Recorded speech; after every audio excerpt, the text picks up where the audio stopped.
Hello students, welcome to the e-learning class. Today I am going to discuss the last chapter of history, that is India after independence.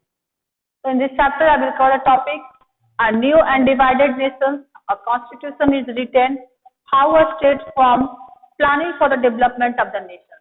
Now, when India get the independence, what were the problems faced by the country? क्या क्या problem हम लोग को face हुआ था? First हम लोग को क्या मिला था? आज अ न्यू एंड डिवाइड नेशन. हम लोग को जो नेशंस मिला उसमें नया तो था, डिवाइड मिला था.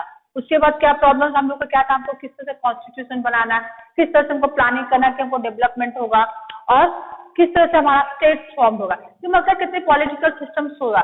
ये पूरे प्रॉब्लम हम लोग का था कि अगर इंडिया को इंडिपेंडेंस मिला तो आगे भी तो इंडिया को रन करना है, तो उसको रन करने के लिए हमें क्या क्या करना है ताकि हम आज अच्छा इंडिया गवर्नमेंट का डेवलपिंग कंट्री तरफ ले जा सके. तो इससे बहुत से प्रॉब्लम फेस हुए थे.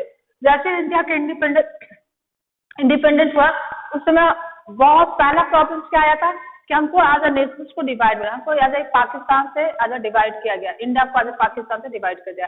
तो पाकिस्तान क्या, पाकिस्तान को डिवाइड करने का प्रॉब्लम नहीं था कि पाकिस्तान चला गया तो हमको, उसकी वजह से क्या हुआ, इंडिया आज सेक्युलर स्टेट है, वो बोला कि नहीं, we are the peoples, we will accept the Hindu Muslim will stay here. But Pakistan में क्या हुआ था, उसने क्या कि नहीं, जितने भी पाकिस्तान में हिंदू थे उन्होंने सबको इंडिया भेज दिया. तो ये भी एक प्रॉब्लम फेस हुआ. तो as a new and divide nation, मतलब हमको जैसे इंडिपेंडेंट मिला तो हमको एज अ डिवाइड नेशन में हमें वो मिला. इस यहाँ बांग्लादेश को भी हमको डिवाइड कर दिया गया, वो जो भी पार्ट इंडिया का था. ये बहुत सारे प्रॉब्लम्स थे फेस हुए थे जो इंडिया में after independence. So we will discuss in this chapter about what were the problems faced by the Indian independence, how the constitution was written, how the states were formed, how the development plannings were made for the new nations country. तो ये पूरा discuss करना है.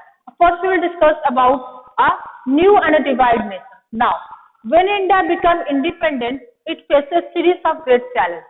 Now, when the India get the independence, it faced a lots of challenge in front of us. मतलब जैसे India का independence हुआ उन्होंने बहुत सा प्रॉब्लम फेस किया. फर्स्ट प्रॉब्लम क्या फेस किया उन्होंने? पार्टीशन. पार्टीशन किसके साथ हुआ? पार्टीशन मतलब डिवाइड हुआ, इंडिया का नेशंस को डिवाइड किया था. तो पार्टीशन में क्या, पार्टीशन में हम लोग का किसका डिवाइड हुआ? पाकिस्तान और ईस्ट बांग्लादेश का हम लोग का डिवीजन. जो they are the parts of the Indian country but they are divided after the independence. After the independence they are get a separate nation. Bangladesh का एक अलग नेशन बन गया, Pakistan. They are all the part of the India. ये पहले पूरा एक India का पार्ट था before independence, but after as soon as they get the independence they become the two nations. ठीक है. तो इसमें पहला था कि हमको आज इंडिया में पार्टीशंस मिला. पार्टीशंस में क्या प्रॉब्लम फेस हुआ? इंडिया का क्या प्रॉब्लम था? इंडिया था एज अ सेक्युलर स्टेट, पहले से भी उन लोगों को था कि सेक्युलर था, हम लोग एक साथ भाई रहे. तो इंडिया में तो कोई प्रॉब्लम नहीं हुआ. इंडिया सरकार ने जो मुस्लिम्स है पहले से इंडिया में रह रहे हैं, before independence they should be stay here, but the Pakistan nation they had said that they send all the Hindu peoples to the Indians. Pakistan ने क्या, जितने भी हिंदू पीपल्स इंडिया के थे जो पाकिस्तान में इंडिया पहले से रहते थे, जैसे पंजाब के लोग ज्यादा वहां रहते थे, तो उन लोगों को तुरंत उन्होंने इंडिपेंडेंस के बाद तुरंत उन्होंने भेज दिया इंडिया के. आज Pakistan is another nation, only the Muslim will be stay, no Hindu will be stay. तो उससे क्या हुआ, 8 million people refugees had come to the country. Pakistan से 8 मिलियन पीपल्स हमारे कंट्री में आ गए. ये तो प्रॉब्लम ही, हमारा पॉपुलेशन आ रहा है, इंडिया में आ रहा है, लेकिन उसके लिए होम्स और जॉब्स देना भी जरूरी. कि हम एज ए इंडियन पीपल जब मुस्लिम को एक्सेप्ट करे तो then why the Pakistan should not accept the Hindu peoples. ये भी प्रॉब्लम था. तो ये प्रॉब्लम था जब उनको भाई भेज दिया गया. तो एज ए इंडियंस में इतने कठोर नहीं है कि वो किसी को भी अपने देश से भगा दे. तो उन्होंने उस रिफ्यूजी को एक्सेप्ट किया, आज जो पाकिस्तान में रहते थे आज उनको भी एक्सेप्ट किया, लेकिन उनको होम जॉब सब चीज देना एक प्रॉब्लम. एक घर से अगर किसी को भी एक घर से बेघर कर दिया तो उसके लिए बहुत प्रॉब्लम फेस हुआ. तो एक दो पीपल्स होता तो हो जाता. 8 मिलियन पीपल्स को जॉब देना, होम्स देना, it was really a great challenges for the Indian peoples. मतलब बहुत ही ग्रेट चैलेंज था, क्योंकि as soon as we get independent, as the independent मिलने कितनी लड़ाई झगड़े के बाद, मूवमेंट्स के बाद, रिवोल्ट के बाद हमको इंडिपेंडेंस मिला. उस समय हमारी जो इकोनॉमिक कंडीशन थी, हमारा वॉर डिजास्टर्स की वजह जो भी प्रॉब्लम था, उसमें हमारी कंट्री की इतनी इकोनॉमिक कंडीशन नहीं रही थी कि हम तुरंत ही कोई चीज डेवलपमेंट कर सके. तो उस समय ये चैलेंज फेस करना पड़ा. Those people had to be found homes and job. अब ये चैलेंज भी इंडिया को फेस करना पड़ा कि अब 8 मिलियन पीपल, तो ऐसे भी हमारे अदर पीपल्स तो वीकर सेक्शन में थे, अब ये 8 मिलियन पीपल को और कहाँ से हम जॉब्स और होम्स दे। तो this is the first problem faced by the India since after the independence. मतलब तुरंत इंडिपेंडेंस के बाद पहला प्रॉब्लम था कि पार्टीशन। पार्टीशन में क्या, 8 मिलियन पीपल्स को इंडिया में भेज दिया गया कि आप यहाँ के नागरिक नहीं, आप you can go and stay in India. ठीक है, नेक्स्ट प्रॉब्लम क्या फेस हुआ था, integration of princely state. Now integration of princely state, पहले इंडिया में क्या था, more than 500 princely state which are ruled by the rajas and maharajas. India से 500 से बहुत ज्यादा स्टेट था जहाँ पर raja maharajas and north were rules over. Now when the India get independence, now there was a said that the India as a one nation and there should be one government। अब जब India को independence मिल गया तो बोला कि नहीं, India should have a one government, India के पास union रहा, यूनियन गवर्नमेंट होगा, सब लोग एक जैसा है, कोई भी अलग से राजा महाराजा है। अब यहाँ पर था कि इंटीग्रेशन, प्रिंसली स्टेट जो राजा महाराजा थे उन लोग अपने राज्य को छोड़ के आज गवर्नमेंट के अंडरटेकिंग में वर्क करना। तो ये भी एक था कि किस तरह से इन राजा महाराजाओं को इंटीग्रेट करे ताकि ये प्रिंसली स्टेट एक साथ है।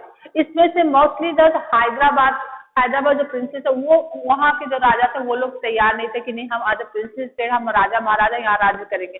तब सरदार वल्लभ भाई पटेल ने उनको बहुत प्रेसलेट किया कि नहीं, आज India as a one nation, we do not have a separate nation. अब हम इंडिया एज ए पूरा कंट्री है, अगर हैदराबाद को एक अलग नेशन बनाए तो इससे हमारा पूरा स्ट्रक्चर खराब हो जाएगा। तब उन्होंने बहुत एंकरेजमेंट करने के बाद इस प्रिंसली स्टेट्स को भी एज ए यूनियन नेशन से बनाया। तो ये भी एक बहुत फेस प्रॉब्लम था हमारा कि किस तरह से हम प्रिंसली स्टेट जो राजा महाराजा वहां को वर्क कर रहे हैं, राज्य कर रहे हैं, उनको कैसे हमारे गवर्नमेंट अंडरटेकिंग पे लाए। तो ये भी एक अनदर चैलेंज था इंडिया के पास कि how to integrate the princely state of the country India. ठीक है, इसमें क्या था, each have to pursue to join the new nation। सबको परस्यूट करना, सबको एंकरेज करना, we have to join the one, there should be one nation one country, one country one nation। मतलब यहाँ पर एक कंट्री रहेगा, एक नेशन रहेगा, सबका किसी का अलग स्टेट नहीं रहेगा, किसी का अलग राज्य नहीं रहेगा, there should be one nation for the one country। okay, next the third challenges faced by the Indian government, by the Indian after independence, that is the political system। Now the country has to face what political systems will be applied to the country, whether it should be parliamentary form of government or presidential form of government। अब political system के बारे में हुआ कि किस तरह से अब इंडिया आज इंडिपेंडेंस है, पार्टीशन का प्रॉब्लम्स आया, इंटीग्रेशन से अब आया कि अब पॉलिटिकल सिस्टम कैसे हम इंडिया में आज इंट्रोड्यूस किया as a new independent country होने की वजह से। तो क्या क्या पड़ रहा है, nation had to adopt the political system that would be the best sense with the hopes of extension of its population. उन्होंने ऐसा पॉलिसी अप्लाई किया जो हमारे पॉपुलेशन के बेनिफिट के लिए, जो हमारा डेमोक्रेटिक कंट्री हो, उस तरह से किस तरह से हमको कॉन्स्टिट्यूशन मिला ताकि हर पीपल विद होप कि एज ए इंडिपेंडेंट, ब्रिटिश से तो बहुत प्रताड़ित हो चुके थे, तो उनको लगा नहीं अब हमारा जो इंडिया इंडिपेंडेंट ऐसा गवर्नमेंट फॉर्म किया जो पीपल्स के बेनिफिट्स के बारे में होता है, जो पीपल्स के नीड्स के बारे में, उनके वांट्स के बारे में होता है, उस टाइप से गवर्नमेंट फॉर्म करे। तो ये था political system. Another challenges faced by the India after independence, political system, मतलब किस तरह से पॉलिटिकल सिस्टम फॉर्म किया जाए। Next after last diversity, another problem faced by the India after independence, that is diversity। India diversity means the India has a huge population, there are different language, cultures, festivals are celebrated in India। मतलब diversity मतलब यहाँ पर अनेक तरह के लोग हैं, जो डिफरेंट तरह के लोग हैं, तो आप उनको एक करना कैसा हो, किस तरह से उनके लैंग्वेज को भी बेनिफिट दे और हमारा नेशन भी एक रहे। डाइवर्सिटी मतलब अलग अलग नेशंस के अलग लैंग्वेज स्पोकन किया जा रहा है, अलग भाषा प्रयोग हो जा रहा है, डिफरेंट कल्चर्स प्रैक्टिस किया जा रहा है, तो वो चीज भी हमारे लिए क्योंकि India has a huge population, India का बहुत ही बड़ा पॉपुलेशन था, हर पॉपुलेशन का अलग एक भाषा था, अलग कल्चर था, अलग फेस्टिवल था, अलग रिलीजियस था, तो उसके लिए भी एक बहुत बड़ा प्रॉब्लम। डाइवर्सिटी का मतलब major problem for the India after independence. मतलब इतने ह्यूज वास्ट डाइवर्सिटी होने की वजह से हम इंडिया का एज ए वन नेशन कैसे करें, सभी बोलेंगे हमारे कल्चर्स को इक्वल बेनिफिट दिया जाए। तो ये भी एक प्रॉब्लम था कि किस तरह से हम एज अ इंडिया को आज ह्यूज डाइवर्सिफिकेशन होने की वजह से आज वन नेशन करे, ठीक है। तो diversity is the language, religious, culture and the practice. तो डिफरेंट लैंग्वेज, रिलीजन जो प्रैक्टिस हो रहा है उसको हम लोग डाइवर्सिटी बोलते हैं। Division between the high caste and the low caste, between the majority of Hindu community and the Indian who practice the faith. मतलब यहाँ पता जो डिफरेंट मेजॉरिटी से, जो हाई कास्ट और लो कास्ट है, मेजॉरिटी ऑफ हिंदू कम्युनिटी से और अदर इंडियन से, कि हम लोग अपने कल्चर को फेस करें, हमारा जो कल्चर हम उसको यूज करेंगे। ये चीज का डाइवर्सिटी है। तो डाइवर्सिटी का मतलब ये नहीं कि हम अलग करें सबको, डाइवर्सिटी मतलब हम हर कल्चर को मिला के एक नेशन बनाए जहाँ पर हमारा राज्य रहे, मतलब वन नेशन रहे, मतलब हर लैंग्वेज को, हर कल्चर को इक्वल इंपॉर्टेंस दिया जाए। तब ये डाइवर्सिटी की जो इंडिया है, जो डिफरेंट लैंग्वेज, उसकी हम लोग इंजॉयमेंट भी कर सके, हर लैंग्वेज, हर फेस्टिवल को इक्वल इंपॉर्टेंस दिया जाए, ये था डाइवर्सिटी। तो ये था अलग अलग प्रॉब्लम। ऐसा ना कि हिंदू की कम्युनिटी ज्यादा तो हिंदू की फैसिलिटीज ज्यादा थी, तो ये इंडिया नेशंस में नहीं था कि नहीं, हर कल्चर, हर फेस्टिवल्स को एज इक्वल इंपॉर्टेंस दिया जाएगा, चाहे वो हिंदू का हो या मुस्लिम हो, सिख हो या क्रिश्चियनिटी। तो वो इक्वल, वैसे उनके लैंग्वेज को भी इक्वल दिया, इक्वल इंपॉर्टेंस दिया, हर चीज को इक्वल इंपॉर्टेंस दिया। तो this is another major problem faced by the country after the independence. Now, last problem, what is that? Problem of development. Another problem faced by the India after independence, that is the problem of development. Now, अब तो यहाँ पर तो partition, यहाँ किस तरह states को मिलाया जाए, किस तरह से पॉलिटिकल सिस्टम बनाया जाए, किस तरह से डाइवर्सिटी, इतनी डाइवर्स पीपल्स को एक साथ रखा जाए। उसके बाद प्रॉब्लम्स आया कि अब कंट्री को हम कैसे डेवलपमेंट करें। मतलब जब इंडिपेंडेंस के पहले हमारा जो तो था, बहुत सा हमारा वेल्थ डिस्ट्रॉय हो गया था। क्यों? वॉर के से बहुत से ऐसे लोग थे, जैसे हमारा ब्रिटिश ने हमारे वॉर को, वेल्थ को डिस्ट्रॉय किया। अब यहाँ हमारे पास उतना पैसा भी कि नहीं हम एज ए कंट्री को तुरंत डेवलप कर दें, उसको करने के लिए बहुत समय लगेगा। तो ये भी एक मेजर प्रॉब्लम था कि what are the problem, what changes we will take to make a development of the country. क्या ऐसा करे कि हमारी कंट्री का डेवलपमेंट। तो क्या प्रॉब्लम ऑफ डेवलपमेंट था? Vast majority of India lived in villages. अब क्या था? Vast majority of people lived in, मतलब इंडिया के ज्यादातर people, more than 2/3 people are lived in the villages for the, and they depend upon the agriculture. ना depend upon the agriculture में, अब उस समय तो एग्रीकल्चर भी किस पर डिपेंड होता था? मॉनसून पर। If the monsoon is very good then the production is very good, if the monsoon is not good the production is. तो हमारा ये प्रॉब्लम था कि mostly 2/3 people are depend upon the agriculture, and if the agriculture are depend upon the monsoon, the monsoon is not, how we will survive। तो ये भी एक problem था कि अगर रूरल पीपल्स में मोस्टली मॉनसून पर डिपेंड करे तो किस तरह से हमारा सर्वाइवल होगा फॉर द बेसिक नीड्स के लिए। नाउ अर्बन पीपल्स में क्या प्रॉब्लम था? अर्बन पीपल्स में क्या था? In cities factory live in crowd slum. ऐसा नहीं कि विलेज के पीपल्स तो एग्रीकल्चर, लेकिन जो अर्बन के पीपल्स वो स्लम्स में रहते, उन लोग को भी जो हेल्थ फैसिलिटीज, एजुकेशन फैसिलिटीज वो सब प्रोवाइड नहीं पाए। तो हमारा अनदर प्रॉब्लम था जब लीडर्स लोग का कि किस तरह से हम अपने कंट्री को डेवलप करें कि अगर मॉनसून नहीं आया तो हमको अगर प्रोडक्शन हमारा डेवलपमेंट हो, हमारे सिटीज के पीपल्स को भी अच्छा हेल्थ, सैनिटेशन, एजुकेशन फैसिलिटीज सब प्रोवाइड हो। तो ये भी एक another problem faced by the India after independence. What we should do to make a development of our country. क्या क्या प्रॉब्लम से डेवलप। तो ये मेजर प्रॉब्लम थे जो हम लोग फेस किया था India after independence, just after independence. तो this is a very important question also, what are the major problem faced by India after independence. तो ये आपको चारों पॉइंट्स देखना, पांचों पॉइंट्स देखना पड़ेगा कि क्या प्रॉब्लम्स इंडिया ने फेस किया था after independence. Clear? So student, come to the next topic. और next topic is that how the constitution is written. Now after facing so many problems after independence, the Indians have to face so many problems after independence. So the basic problem that how the constitution was which was written, how it should be constitute, मतलब कैसे इसको execute किया।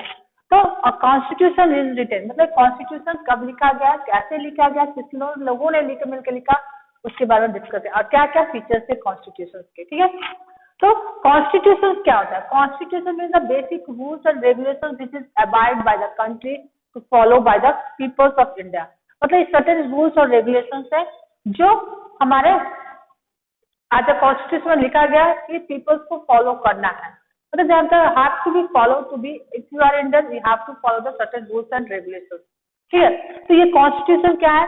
Constitution हमारा सब लिखा गया था, it was written before 1946 to 1940, मतलब ये कॉन्स्टिट्यूशन को लिखने में कम से कम 3 साल लग गया था। कितने लोगों ने 300 Indians had a series of meeting on the country political futures, मतलब 300 पीपल्स ने पूरे कॉन्स्टिट्यूशन का लिखा था किसके बारे में? On the country political future, मतलब फ्यूचर से पॉलिटिकल हमारा गवर्नमेंट कैसा रहेगा, किस तरह से हमारी पॉलिटिकल सिचुएशन रहेगी, क्या हम लोग रूल्स रेगुलेशंस फॉलो करें, क्या बाइट्स रहेगा, क्या सर्टेन एजम्पशंस रहेगा, वो पूरे कॉन्स्टिट्यूशन में लिखा गया। तो कॉन्स्टिट्यूशन क्या है? 300 पीपल्स ने मिलकर लिखा गया था for the future political. Meeting was held in new Delhi but the participants come from all over India. ये मीटिंग कहाँ हुआ था? दिल्ली में हुआ था, और जहाँ पर पूरे इंडिया के पीपल्स आए थे, हर जगह से इंडिया के पीपल्स आए थे उस मीटिंग में, अपने अपने राय ला दिए थे कि ये रूल्स को फॉलो करना है, कि क्या रूल्स को फॉलो। तो ऐसे एक दिन में हमारा कॉन्स्टिट्यूशन नहीं बन गया, इसको बनने में हमको 3 साल लगा, और कम से कम 300 से लोग से ज्यादा लोग ने मिलकर इसको लिखा था। ठीक है, तो इसमें लिखा था, इसमें न्यू दिल्ली में हुआ था, और हर जगह से इंडियंस के पीपल्स आए थे इस मीटिंग में, ताकि हम लोग अपने पॉलिटिकल फ्यूचर्स के बारे में जो भी रूल्स और रेगुलेशन बनाए उसके बारे में लिखना था from different politics. It's Kemps into the effect on 26 जनवरी 1950। ये हमारा जो कॉन्स्टिट्यूशन हमने जो बनाया था 1946 से 1940, लेकिन हमारा ये स्टार्ट कब हुआ था? 26 जनवरी 1950 से हमारा ये इफेक्ट से लागू हो गया था, हमारा संविधान लागू हो गया था, मतलब जो भी रूल्स रेगुलेशन था came into effect on 26 January 1950.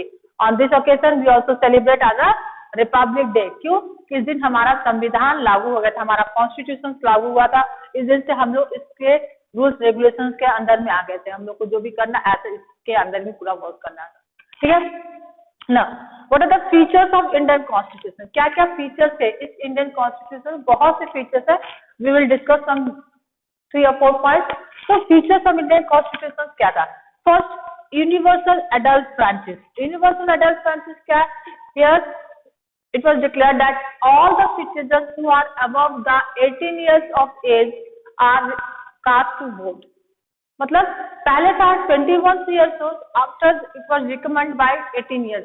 In at first, when the constitution was made, it was reckoned that all the people or all the citizens who are above the 21 years of age will be are able to give a vote or to choose their own leaders. लेकिन after the recommendation it will come 18 years.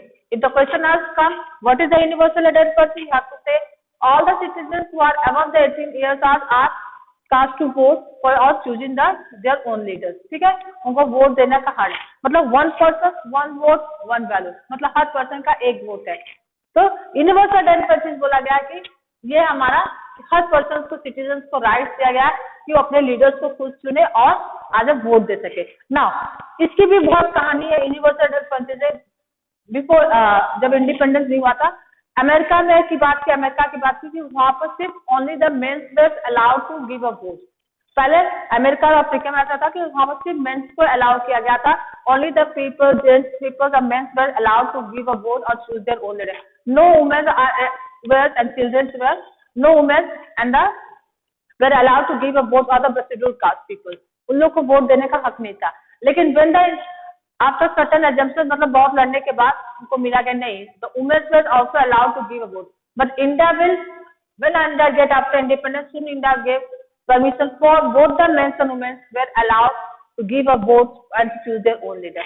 तो universal adult franchise क्या है कि सभी नागरिकों को अपना हक के लिए वोट देना है, मतलब अपना अधिकार लेना है, मतलब अपने लीडर खुद चूज करते हैं। आज democratic country, India must have to choose their own leaders. ठीक है ना? Guarantee the equality before law. Another features of Indian Constitution that it guaranteed the equality before the law. This feature tells that in the eyes of law, all the peoples are equal, whether they are the rich, poor, whether they belong to the Hindu caste, Muslims, scheduled caste, scheduled tribes, men and women. मतलब all the peoples are equal in the eye of law. If you are the criminal, if you have do the crime, you should be punished in the eyes of law. मतलब आपको नहीं क्या rich people आप crime करो तो आपको हो जाए। यहाँ पर लॉ में क्या क्या है, कॉन्स्टिट्यूशन कहा गया आपको लॉ में अगर आपने क्राइम किया you should be get punish, but you are get equality in the eye of law, all the peoples are equal in the eye of law, मतलब सब पीपल्स इक्वल हैं, चाहे वो रिच हो चाहे पुअर हो चाहे शेड्यूल कास्ट हो चाहे ब्राह्मण हो चाहे हिंदू हो चाहे मुस्लिम हो, all the peoples will get equality in the eyes of law. ठीक है, अब यहाँ पर भी कुछ हुआ था ऐसा, कुछ बिफोर इंडिपेंडेंस के बाद कुछ ऐसा प्रॉब्लम था कि यहाँ एज ए इंडस में हिंदू की पॉपुलेशन ज्यादा है तो हिंदू को ज्यादा प्रेफरेंस दिया जाएगा, तो ऐसा कुछ नहीं था। क्रिश्चियंस लोग के मन में यह था कि हिंदू को कम्युनिटी ज्यादा है, एज सिख और हिंदू क्रिश्चियनिटी कम है, मुस्लिम कम है, तो हम लोग को प्रेफरेंस नहीं दिया। बहुत सारे पॉलिटिकल लीडर्स थे भी थे कि जैसे पाकिस्तान में हम मुस्लिम को हम हिंदू को अपने देश से हटा रहे तो हम भी आज मुस्लिम को यहाँ से हटा देंगे, लेकिन नहीं, यहाँ पर पंडित जवाहरलाल नेहरू ने कहा नहीं, we are the people of India, हम किसी को बहाने, हम सबको एक नजर से देखेंगे, चाहे वो हिंदू हो चाहे मुस्लिम हो चाहे क्रिश्चियन हो चाहे सिख हो चाहे पारसी हो, अगर वो इंडिया में है, अगर उसका सिटीजनशिप है, देन दे आर इंडियन। यहाँ पर कोई जाति का भेदभाव नहीं रहेगा, all the are equal in the eyes of law. अगर उसके में किसी ने जस्टिस मिलना है, ऐसा नहीं कि हिंदू को ज्यादा प्रेफरेंस मिलेगा क्रिश्चियन को कम प्रेफरेंस, ऐसा कुछ नहीं। अगर आप लॉ के हिसाब से क्राइम नहीं किए then you are not bill punishable, if you are do the crime you are punish, मतलब ये था। ठीक है, चाहे क्रिश्चियन हो चाहे मुस्लिम, ऐसा नहीं, ये था guarantee equality before, this is another features of the Indian constitution. Next, special privilege for the poor.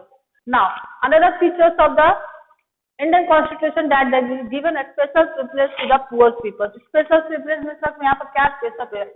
तो यहाँ पर rich और poor का बहुत बड़ा discrimination था।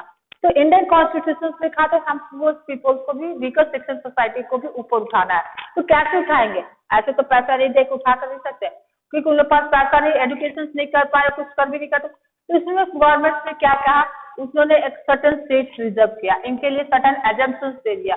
क्या एजम्पशन दिया? जो आज भी आप लागू हो रहा है, for the general people there should be no reservation seat, but for the schedule caste and schedule tribe people they get a certain reservation seat for in job, school, vacancies, मतलब हर जगह हमको रिजर्वेशन सीट दिया गया। For the week, किस लिए किया गया? ताकि वीकर सेक्शन ऑफ सोसाइटी को ऊपर उठाने के लिए उन्होंने ये किया है, ताकि ये हमारा जो सोसाइटी है, हमारा जो इंडियन कंट्री, सब एक जैसा रहे, कोई इसमें कोई भेदभाव नहीं रहे, कोई बड़ा है कोई छोटा है। ये करने के लिए इन्होंने सर्टेन प्रिविलेज है, यहाँ तक कि इन्होंने कॉन्स्टिट्यूशन असेंबली में भी शेड्यूल कास्ट और शेड्यूल क्लास को आज सर्टेन रिजर्व सीट दिया गया है। यहाँ पर वुमेन्स को भी उठाने के लिए उन्होंने वुमेन्स के लिए भी सर्टेन सीट रिजर्व किया है, चाहे जहाँ भी हो, एजुकेशन हो, स्कूल्स हो, वैकेंसीज हो, कॉन्स्टिट्यूशन असेंबली हो, तो हर जगह यहाँ पर वीकर सेक्शन सोसाइटी को ऊपर उठाने के लिए उन्होंने सर्टेन स्पेशल प्रिविलेज दिया था पुअर्स को। इसके लिए सबसे ज्यादा इन्होंने कौन किया था? B.R. अम्बेडकर ने इनको फॉर द शेड्यूल कास्ट को as a weaker section society उठाने के लिए उन्होंने कहा था कि नहीं, as a people we are the country of the people, we are the one nation, one people and one value. मतलब हम as a people of India है तो हमारा एक नेशन रहेगा, हम एक रहेंगे और हमारी वैल्यू भी एक रहेगी। किसी में कोई रैशनल डिस्क्रिमिनेशन नहीं रहेगा, कोई जाति का भेदभाव नहीं रहेगा, ऊंच नीच का भेदभाव नहीं, सबको इक्वल दिखा जाएगा। ठीक है, this is another features of the Indian Constitution. There are many other features there also, but we will discuss only the little bit. Giving the equal power to the center and the state government. Now, अब यहाँ पर political powers तो हुआ था कि अब हुआ कि हमारा जो Constitution Assembly वो कहाँ पर है? दिल्ली में है। तो ये हुआ स्टेट गवर्नमेंट को क्या बेनिफिट हुआ कि लगा कि नहीं, सेंट्रल गवर्नमेंट के पास ज्यादा power as compare to the state government. मतलब हम लोग स्टेट गवर्नमेंट के पास इतना पावर नहीं, सेंट्रल गवर्नमेंट में जो रहे उसको ज्यादा प्रिविलेज मिलेगा हमारे स्टेट गवर्नमेंट को, और सेंट्रल को क्या लगे, स्टेट गवर्नमेंट ज्यादा प्रिविलेज पा रहा है, सेंट्रल के पास तो एक ही स्टेट है Delhi, then we have central state को ज्यादा प्रिविलेज। तो ये इनके पास में नाम में भी आया, सेंट्रल गवर्नमेंट और स्टेट गवर्नमेंट पॉलिटिकल इश्यूज से कि सेंट्रल गवर्नमेंट को ज्यादा पावर मिल रहा है, बेनिफिट मिल रहा है, विद द सेंट्रल गवर्नमेंट को स्टेट गवर्नमेंट को ज्यादा बेनिफिट पावर। तो ये इश्यूज को भी क्या किया गया गवर्नमेंट में, इंडियन कॉन्स्टिट्यूशन में क्या किया इन्होंने किया कि एक equal power should be discriminate between the central state. तो इसके लिए उन्होंने क्या किया, सेंट्रल और स्टेट गवर्नमेंट का क्या काम है, इनका काम है तो अलग अलग लॉ इश्यूज को जो भी इसको फॉलो करना है। तो उन्होंने क्या किया कि जो भी वर्क है उन्होंने आज क्या किया, कॉन्स्टिट्यूशनल 3 लिस्ट बना दिया। क्या? Union list, state list and concurrent list. तो यूनियन लिस्ट क्या गया, the department which are controlled and ruled by the central government, जो डिपार्टमेंट सेंट्रल गवर्नमेंट के अंडर में टेकिंग में आता है उसे हम लोग बोलते हैं एज यूनियन लिस्ट। तो यूनियन लिस्ट में बोला गया कौन कौन सा डिपार्टमेंट आता है, tax, defence and foreign affairs. मतलब टैक्स डिपार्टमेंट, डिफेंस मतलब आर्म्स एम्युनिशन जो डिफेंस वॉर स्टडीज, और फॉरेन अफेयर्स मतलब अगर एक्स्ट्रा फॉरेन अफेयर्स मतलब एक्सपोर्ट और ट्रेडिंग बिजनेस जो भी करना, ये जितना भी वर्क है वो सेंट्रल गवर्नमेंट के अंदर में आएगा। ये पावर डिस्ट्रीब्यूशन हुआ है सेंट्रल और स्टेट गवर्नमेंट। क्यों क्या, क्योंकि इन लोग में डिस्प्यूट था कि सेंट्रल को ज्यादा पावर मिल रहा है, स्टेट को कम है, इसलिए इन्होंने ये तीनों लिस्ट बनाया और लिस्ट को भी डिवाइड कर दिया कि कौन सा डिपार्टमेंट इसके अंदर में आ रहा है। तो टैक्स डिपार्टमेंट, डिफेंस और फॉरेन अफेयर्स सारा सेंट्रल गवर्नमेंट में, और स्टेट गवर्नमेंट कौन सा डिपार्टमेंट आ रहा है, education and the health government. तो the department which are work under the control of the state government are known as the state list. ठीक है, डेफिनेशन भी होगा। तो स्टेट गवर्नमेंट में क्या का वर्क है, जो भी एजुकेशनल से रिलेटेड, हेल्थ से रिलेटेड जो भी वर्क होगा वो स्टेट गवर्नमेंट करेगा, और टैक्सेस से, डिफेंस से और फॉरेन अफेयर्स से जो भी वर्क रिलेटेड है वो पूरा काम सेंट्रल गवर्नमेंट, उसमें स्टेट गवर्नमेंट का कोई इंटरफेरेंस नहीं रहेगा। ठीक है ना। अब ये हुआ कि हो सकता है कि इनका पावर ज्यादा, इनका पावर कम। फिर हुआ उन्होंने एक लिस्ट और बनाया, कॉन्करेंट लिस्ट। कॉन्करेंट लिस्ट क्या होता है, जिसमें फॉरेस्ट और एग्रीकल्चर का डिपार्टमेंट आता है, जिससे फॉरेस्ट से रिलेटेड और एग्रीकल्चर के डेवलपमेंट के बारे में वर्क होता है। तो यहाँ पर क्या है, दोनों गवर्नमेंट का वर्क है, इंटरफेरेंस है। Both the central and the state government are work under the control of the concurrent. मतलब जो भी डिपार्टमेंट है फॉरेस्ट से और एग्रीकल्चर डिपार्टमेंट, इसमें both the central and the state government jointly mix together and work together. ठीक है, यहाँ पर कॉन्करेंट लिस्ट में ये दो डिपार्टमेंट जिसमें सेंट्रल गवर्नमेंट का भी इंटरफेरेंस रहेगा, स्टेट गवर्नमेंट का इंटरफेरेंस रहेगा। Without the permission of both they can not pass any law against this. ठीक है, ये लिस्ट क्यों है, मतलब जो भी लॉ का पास करना है यहाँ पर सेंट्रल गवर्नमेंट में रहेगा, स्टेट लिस्ट में स्टेट गवर्नमेंट, कॉन्करेंट में both the state and the central government. ठीक है, तो ये था क्या, giving equal powers to both the central and the state government, ये अनदर फीचर था। Now there is a major debate in the Constitutional Assembly is about the language। अब क्या हुआ था, अब तो ये पूरा कॉन्स्टिट्यूशन के बारे में फीचर्स हो गया। अब आ गया कि आफ्टर इंडिपेंडेंस यहाँ पर डिबेट होने लगा कि किसको आ जाए ऑफिशियल लैंग्वेज कहा जाए, whether English should be official language और Hindi should be the official language. तो major debate in the constitution assembly में हुआ। अब क्या कि हम आ जाए कॉन्स्टिट्यूशन असेंबली में हिंदी को हम आ जाए ऑफिशियल लैंग्वेज होना कि इंग्लिश को। तो यहाँ पर बहुत सा हुआ कि नहीं, आज भी आता Hindi, Hindu people Hindi should be the official language, लेकिन कुछ चेन्नई मद्रास के लोग थे, मतलब जो चेन्नई में थे, जो लोग क्रिश्चियनिटी, उन लोग को भी हिंदी नहीं आता था। तो इसमें क्या हुआ कि आज we do not know Hindi, then how can we understand the Hindi, in that case with the English should be official language. लेकिन बहुत से लीडर से नहीं, ब्रिटिश चले गए, लेकिन हम अब इंग्लिश को भी हमको छोड़ना है, आज British we should also leave the English.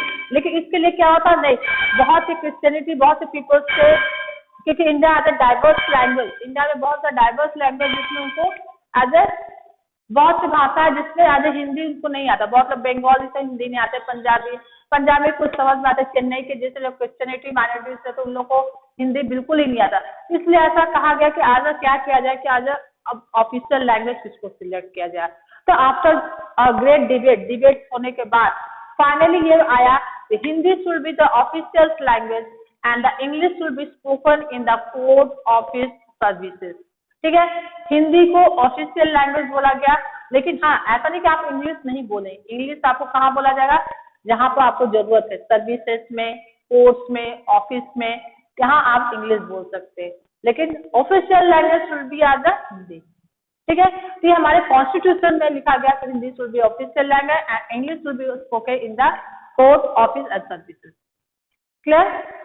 तो ये पूरा हमारे कॉन्स्टिट्यूशन के बारे में, तो क्या कॉन्स्टिट्यूशन कब लिखा गया, क्या फीचर्स है, क्या क्या पावर्स हमारे डिफरेंट गवर्नमेंट, स्टेट गवर्नमेंट को दिया गया, कैसे ऑफिशियल लैंग्वेज आया, ये पूरा हम लोग इसमें पढ़े। Next we will discuss about the how the states are form. In the next video we'll discuss about the how the states are formed. Thank you.